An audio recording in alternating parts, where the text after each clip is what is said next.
in allied course Micropropagation Technologies.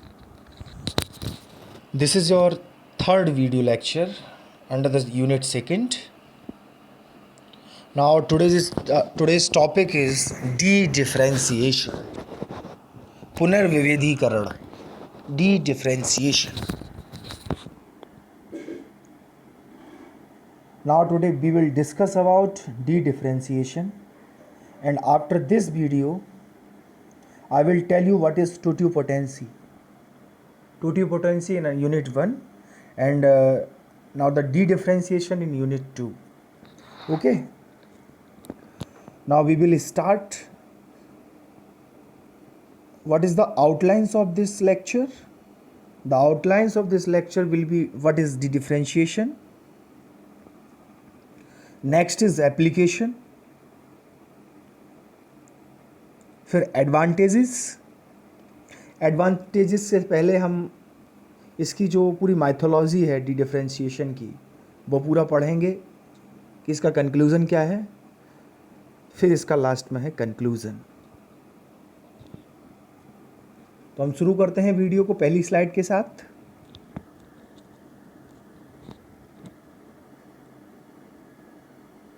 What is D differentiation?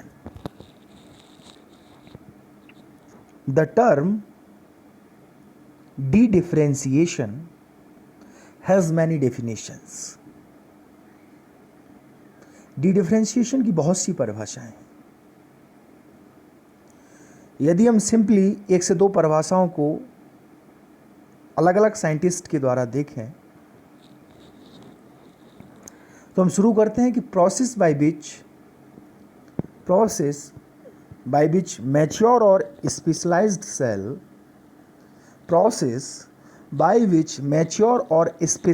cells lose their differentiated character and rejuvenate, that may be called de-differentiation. इस definition को block scientist 1941 ने दिया.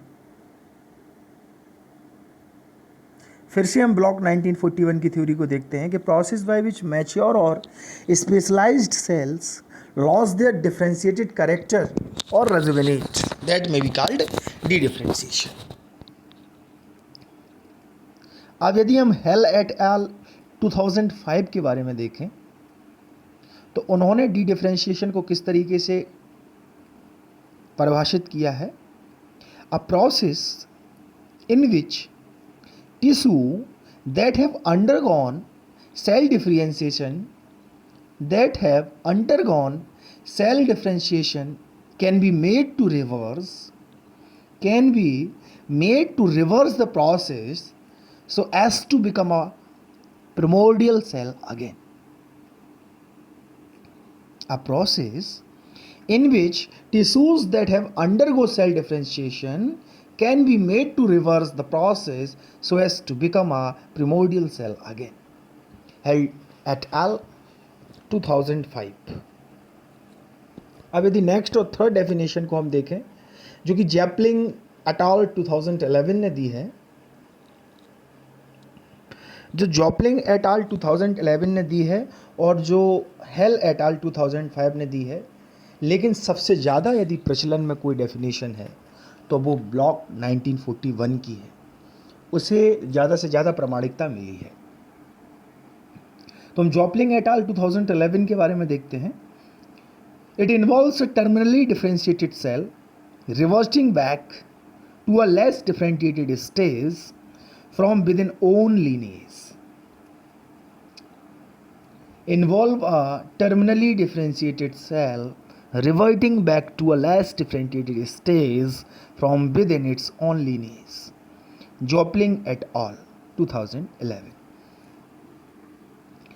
D-differentiation के developmental potency को एक diagrammatic representation के द्वारा दिखाया गया है. इन ब्लैक एरोज में जिसके दोनों तरफ एरो हैं, ये जो है डिफरेंशिएशन और डी डिफरेंशिएशन को ट्रांस और डी डिफरेंशिएशन के बीच में ओवर प्लॉडिपुलेशन, जो ओवर प्रोलिफरेशन है उसको शो कर रहा है, मीन्स कैलस के फॉर्मेशंस को शो कर रहा है। डायग्राम के हिसाब से आप देख सकते हैं, ब्लैक पतली सी लाइंस में जो डिवाइडेड एरोज हैं वो ट्रांस और डी डिफरेंशिएशन से रिलेटेड हैं, और ट्रांस डिफरेंशिएशन से रिलेटेड जो एरो ब्लैक ब्लैक बीच में कटे हुए हैं वो है। तो आपने अभी 3 डेफिनेशंस के साथ साथ इसके डायग्रामेटिक रिप्रेजेंटेशन को जाना कि डी डिफरेंशिएशन है क्या, और आपकी थ्योरी में यदि ये क्वेश्चन आता है तो आप तीनों साइंटिस्ट का रेफरेंस देके इन तीनों डेफिनेशंस को लिखेंगे, तब आपके क्वेश्चन को एवेल्युएशन सही से किया जाएगा। नेक्स्ट स्लाइड में हम जाते हैं। Its distinguished feature is the withdrawal from a given differentiated state. Its distinguished feature is the withdrawal from a given differentiated state into a stem cell, like state that confers pluripotentiality. प्लूरीपोटेंशियलिटी को हम जब यहाँ से देखना, जब ये बीच में red condition trans और ट्रांस डिफरेंशिएशन की बिल्कुल विड्रॉल कंडीशन पे आ जाती है, विभाजित होकर मतलब डिस्टिंग्विश होकर इनके बीच में आकर एक विभाजन की सीमा बना देती है, तब प्लूरीपोटेंशियलिटी की स्टेज डेवलप होती है। इसमें स्टेम सेल्स के छोटे छोटे भाग हो जाते हैं और वो अपनी वायबिलिटी को शो ना करके इनएक्टिव सी हो जाती हैं। वहाँ प्लूरीपोटेंशियलिटी की क्रिया डेवलप होती है। ग्रेफी 2004 ने इस चीज़ को बताया है। The common in these definitions is that contrary to differentiation, de-differentiation increase the developmental potency of cells. The common in these definitions is that contrary to differentiation, de-differentiation increases the developmental potency of cells. There is no controversy, however, to what extent the term de-differentiation can be used. In the place of differentiation, de-differentiation words can be used, ये बता रहा है। और इसमें कोई controversy नहीं है, इसके स्थान पर हम इसके स्थान को भी यूज़ कर सकते हैं। डिफरेंशिएशन की जगह डी डिफरेंशिएशन को भी इस्तेमाल कर सकते हैं। It is the reversion of differentiation and therefore can take place only within the same cell lineage. Hell et al. 2005, Jopling et al. 2011. Suzumoto et al. 2011, or can be used for all processes increasing cellular potency.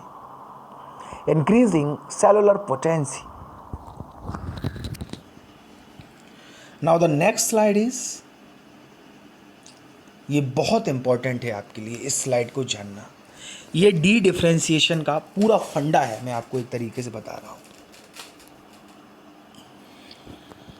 भले ही आपके exam point of view से copy कलम के माध्यम से ये important ना हो, लेकिन हमें इन सारे जीन्स आईडीज़ के सिंबल्स और डिस्क्रिप्शन का पता होना चाहिए।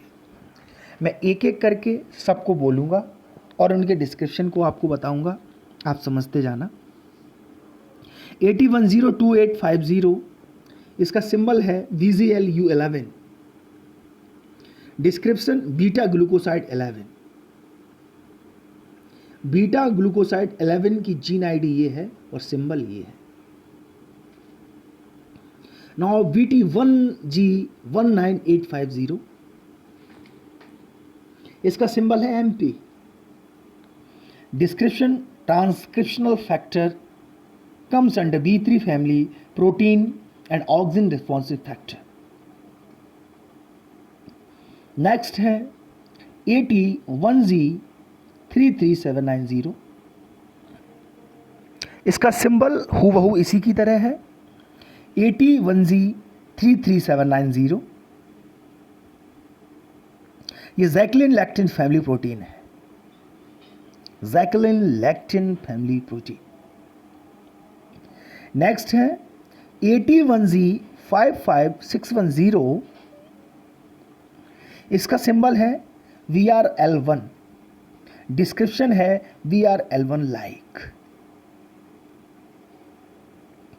नेक्स्ट है AT2Z32280।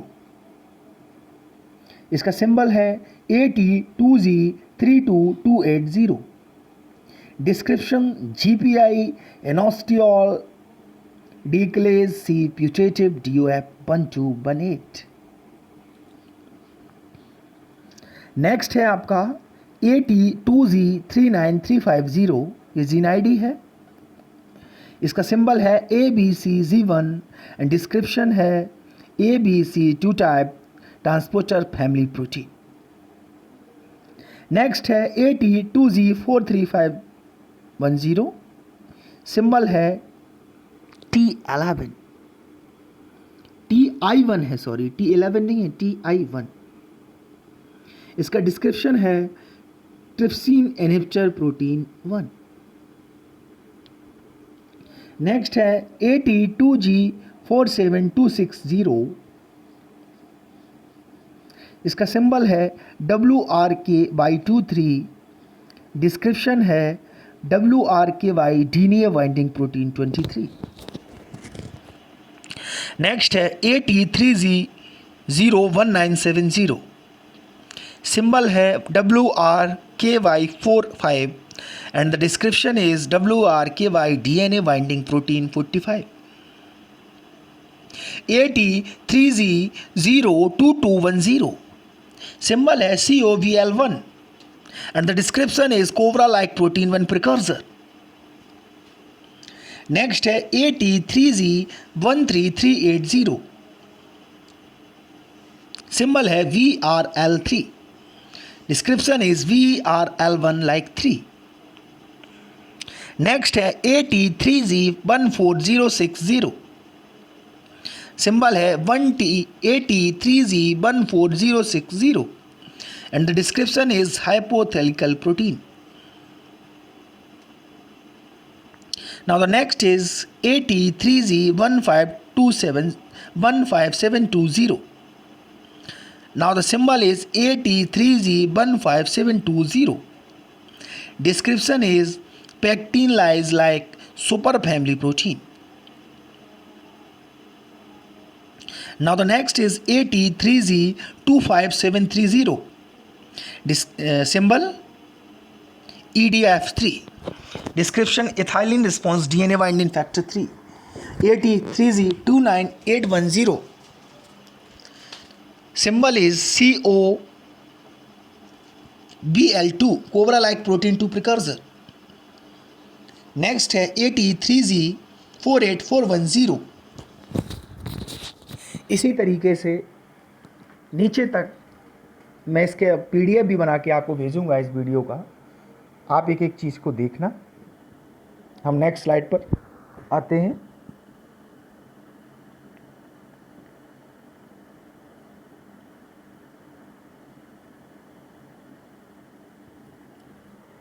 One of the main cause of controversies is the mixing of the genetic and developmental biology viewpoints of cellular differentiation.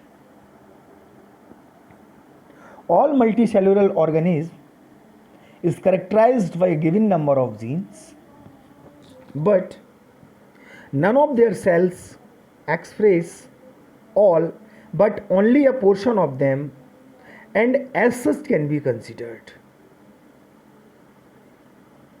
express all but only a portion of them, and as such can be considered as genetically differentiated.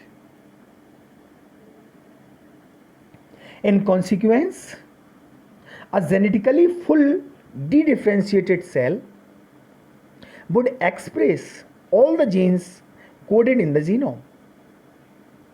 Such cell obviously does not exist. इस प्रकार के sales जो हैं कभी भी बाहर नहीं जाते, does not exist. Even the zygote having the highest developmental potency have a well-defined gene expression pattern. Zygote के पास पूरी तरीके से विकसित क्षमता होती है कि वो पूरी तरीके से अपने जीन एक्सप्रेशन पैटर्न को परिभाषित कर सके. इस चीज को स्प्रंग एट al 2005 एंड जाहो eight al 2011 and Abiko et al 2013 and Domoiki et al 2013 and Lelzak Lavanik et al 2013 ने coined किया है. And from a genetic point of view is differentiated to fulfill its specific function, the initiation of the autonomous developmental of the organism. Now the next slide is advantages. De-differentiation, similarly to differentiation, is a transient process. बड़ा जटिल अवस्था है. is a transient process, अनुक्रमणीय अवस्था है, that governs cells from one differentiated state to another. A cell can only be regarded as differentiated or de-differentiated in relation to another one, namely to the one it derived from. Generally, differentiated or de-differentiated cell state do not exist. इनकी cell आपस में एक दूसरे से हटती नहीं है. As differentiation results in various specialized cell types, de-differentiation, the opposite process, does the same. One important difference is that during de-differentiation, the cell's developmental potency increases. Crossing the barriers between cell lineages is generally considered as trans-differentiation, irrespectively of the developmental potency of the cells. Now the next slide. In the terminology of plant cell and tissue culture, however, de-differentiation is collectively used for all processes, resulting in increased developmental potencies. पहले first figure में जैसा कि बताया था de-differentiation की definition के नीचे. It is not surprising if we consider that cell lineages are less important in plant then in animal development, and plant somatic cells can be more easily reprogrammed. Gallochat and Lohmann 2015 ने इसको state किया है. PDF के रूप में आप इसके diagram को समझ सकते हैं जब हम आपको भेजेंगे. Now the next slide is, in plants, de-differentiation is strongly associated with callus formation. callus formation से जुड़ाव होता है इसका. Since callus is widely regarded as proliferating mass of de-differentiated cells. However, as it was outlined above, de-differentiation is a strict science. Is the reversion of de-differentiation, but callus formation is not, since the differentiated cell was not formed from a callus. Already discussed in figure 1. Now in next point, callus formation can rather be considered as a type of transdifferentiation, Sugimoto et al. 2011. Furthermore, as it was also discussed above, a general de-differentiated cell state does not exist.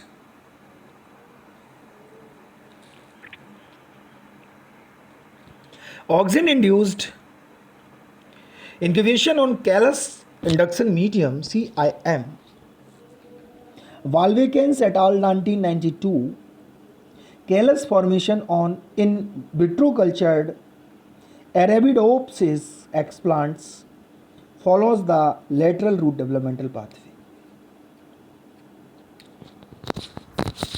Now next slide, conclusion. In conclusion, the term de-differentiation is deeply embedded in the terminology of plant science. De-differentiation plant science की terminology से गहराई से जुड़ा हुआ है. In the context of plant biology, it can be defined as a type of trans-differentiation leading to increased developmental potential and or cell proliferation. Alternatively, the general term cellular reprogramming could be used to describe these processes that was coined by Ikuichi et al. 2018.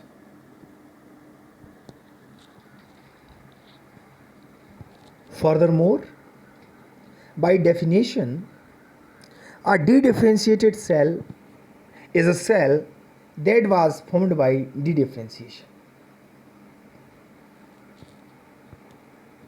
The de-differentiated cell state is a relative developmental term, and neither the description of the cell's genetic landscape nor its developmental potency.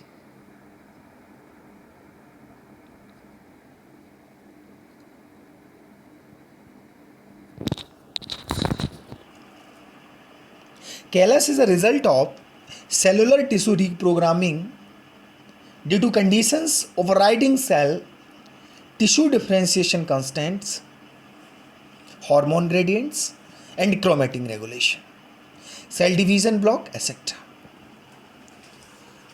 अब इस point को समझने की ज़रूरत है कि callus can only be considered as dedifferentiated tissue. केवल callus जो है वो डी डिफ्रेंशिएटेड टिश्यू के रूप में कंसिडर किया जाता है if the above plant specific definition for D differentiation is considered. यदि उपरोक्त में दी गई परिभाषाएं मानी जाएंगी तब इसको कैलस को डी डिफ्रेंशिएटेड टिश्यू के रूप में कंसीडर किया जाएगा. Callus tissue of various origin can express a wide variety of genes which discriminate them, especially at the early phases of their development. Despite the fact that calli can be formed by various initial pathways. Established callus tissues seems to be characterized by a network of transcription factors that facilitate cell fate, switch and regeneration. Based on this, the callus is a transient tissue similarly to the blastema of animals but can be long maintained under artificial conditions. Now the theory of de-differentiation, I think, is the last slide. Differentiation theory बहुत important है और exam point of view से भी बहुत important, इस बात को ध्यान रखना. This theory state that the embryos would not be produced from differentiated cells of the explants. The cells of explants have to undergo de-differentiation to form callus. Then the cells of callus will produce embryos. In other words, de-differentiation in cells is a prerequisite for the production of somatic embryos in vitro. That the embryos can be formed directly from the epidermal cells of the stem or hypocotyle indicate the possibility of embryo formation without de-differentiation. The need for differentiation depends on the explant material used during primary culture. Epidermal cells of stem, hypocotyle and young embryos may begin embryo development without going through a callus stage, while cortical cells and cells of xylem and phloem explants require de-differentiation. This theory was proposed by Halperin in 1970. आप एक competitive notes के रूप में से लिख लेना कि differentiation theory को हेल्परिन इन 1970 ने कॉइंड किया है, या इसके जनक हेल्परिन है 1970। धन्यवाद पहले हो गया हमारी समझ में, और डी डिफ्रेंशिएशन के रेफरेंस बाद में चले गए। खैर ये थोड़ा सा मिस्टेक हो गया, ये इसके रेफरेंसेस हैं जो हमने इस्तेमाल किए हैं, और इन रेफरेंसेस के साथ साथ आपका बहुत बहुत धन्यवाद।